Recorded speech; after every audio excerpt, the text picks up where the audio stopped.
রাধা। যখন আমরা কোনো বনে প্রবেশ করি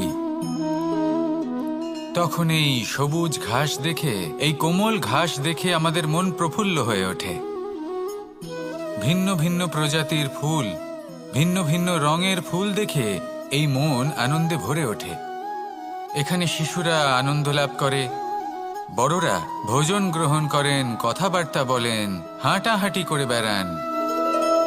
এবার ভেবে দেখুন, যখন এই উপবনের নির্মাণ হয়েছিল সেই সময় যদি এই মাটিকে সঠিকভাবে খনন না করা হতো, যদি তাতে সঠিকভাবে বীজ রোপণ না করা হতো, যদি কোনো সংঘর্ষ না হতো, পরিশ্রম না করা হতো, যদি চলতে চলতে পায়ে কাঁটা না বিঁধে যেত, তাহলে এই সুন্দর বন দেখে আমরা কি এই আনন্দ লাভ করতে পারতাম? কখনোই নয়। ধরুন কোনো নদীর তটে সুন্দর একটি বন আছে, সেই বনের আনন্দ লাভ করতে গেলে